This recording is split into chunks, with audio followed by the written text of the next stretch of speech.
The truth finally leaked, and it is sickening. As following what has been a crazy few days and weeks surrounding the Mitch Marner saga, we have some new reports revealing not only some updates surrounding his future in Toronto, but the truth behind what happened. And this dates back not only to this season, but seasons in the past. And folks, you're going to want to stay tuned for it because it's a little bit more sickening than a lot of fans may have thought. We're going to break that down as well as discuss some other updates. Before we get into it all, if you're part of the 71% who aren't subscribed to the channel, this is the place to be for daily Leafs content. So thank you guys for your continued support over here.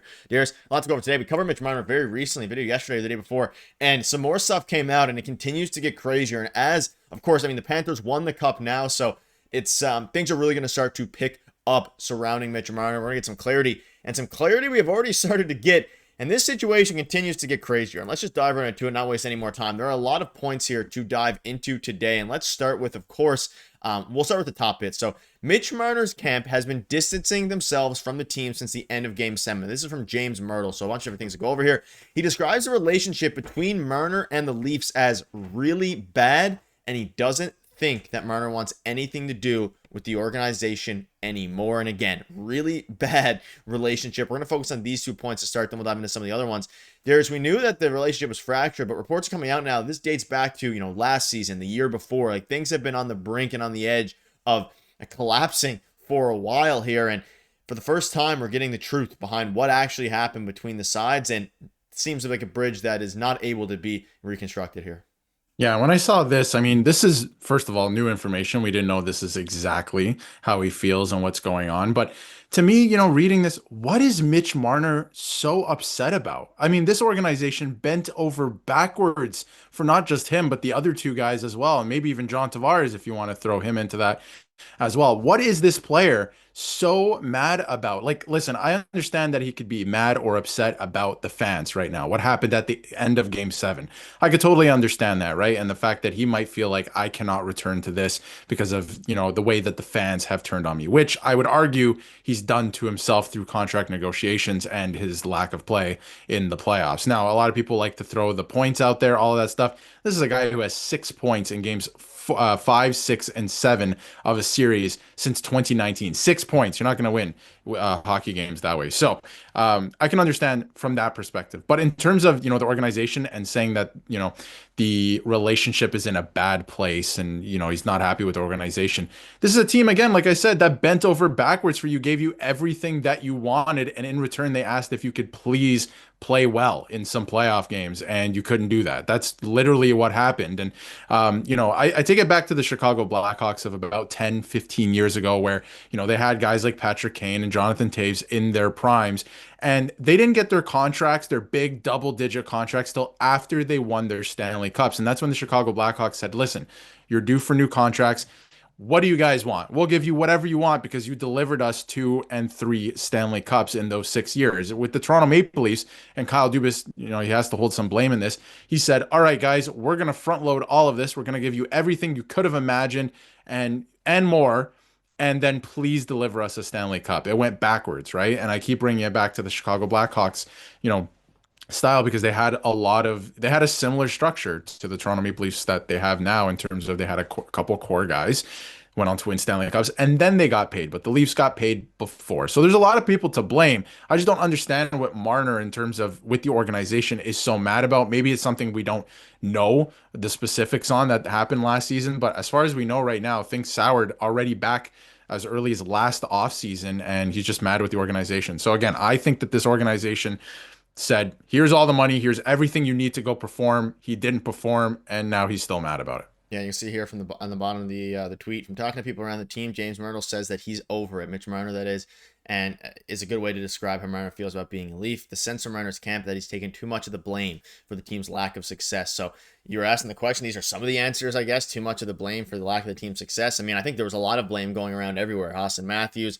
William Nylander for a little bit, not this year, but in the past. And then, of course, Mitch Marner has been on the forefront of it because of his lack of good play. And there's also been this from Darren Dreger. The past season unfolded almost exactly how Marner and his camp planned it. Essentially, the idea was to keep contract talks on hold, focus on the team. You can see the quote here from the camp. He's often been the scapegoat, even though the list of underperformers in the postseason is more, than just the list of number 16. This is, of course, Darren Dreger. He's usually on the Marner side, so that's why he's kind of, he has ins with the Marner camp, supposedly, things like that. And now, of course, as we know, Marner's earned the right to do what he wants to do, which is leave the Toronto Maple Leafs and test the open market. And this is another report here from Frank Saravalli. Mitch Marner's camp hasn't really engaged in any substantive conversations with the Maple Leafs in the past year. So this is a year now. So this is dating back to last offseason when there was rumblings about them trading Mitch Marner. There was rumblings about them maybe signing him to an extension. There hasn't been any conversations. You pair that with all these new reports that are dropping, and clearly this relationship is a lot worse than all of us thought, and that's why the post-game press conference and loss in Game 7 against the Florida Panthers, who went on to win the Cup, was all focused on, seeming like he didn't want to stay. The polar opposite to what we saw from John Tavares and other guys like that, and even William Nylander before he signed his extension in the last year before, when they lost, round one. It's interesting, and I mean, you pair all these reports, he doesn't want to be in Toronto anymore. He's over it. He's over being a Leaf. And for the first, we kind of knew the Andy Strickland tweet, which said that Mitch Marner was going to be leaving.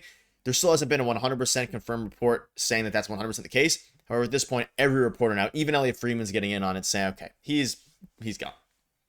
Yeah, and I think that the biggest thing for me that I've noticed is a lot of finger pointing in all of this. And now even the fan base, which I think is a big part of the problem, and even Austin Matthews came out and said that he didn't think that some of the guys in the room were on the same page.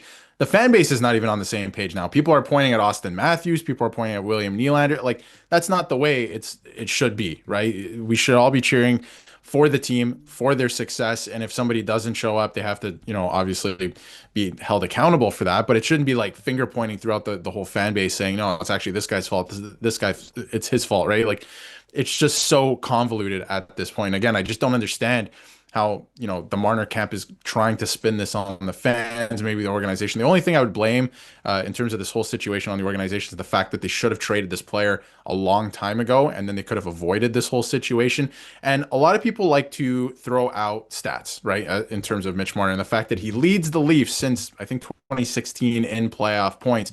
But like I just mentioned, in games 5, 6, and 7 of a series, William Nylander has played 18 games. He has 16 points. That's pretty good. Mitch Marner has played 18 games. He has 6 points. He doesn't show up in these moments. And it's not even about the point production. The playoffs are about moments. I'm pretty sure Brad Living also said that. And there's been some other, other organizations have spoken about that. The Florida Panthers.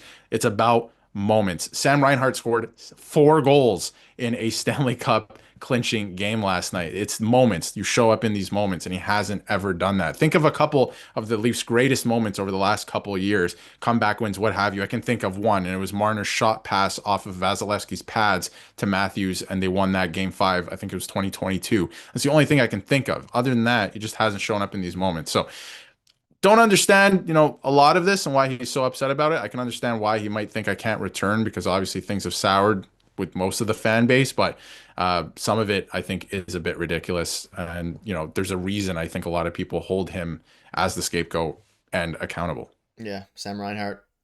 Panthers win the Cup. I guess congratulations to them. They did win the Cup, so it is what it is on that front. But there's been some rumblings lately about how the Leafs did the best against them, which they did. They took them to Game 7. They destroyed the Edmonton Oilers. But none of that matters now. I want them to win a Cup next year. None of this matters. The offseason now is the full conversation. It doesn't matter what could have, would have happened. It didn't happen. The what-ifs don't matter. One note here is that Sam Reinhart had 4 goals than Marner did his last 20 playoff games, and that was last night. So really, really bad by Mitch Marner, and that's what it comes down to. And it's going to be interesting to see what they do going forward. But ladies and gentlemen, let us know down below what your thoughts are. Things are getting crazy. Guys, what do you think? Guys, for watching. See you there.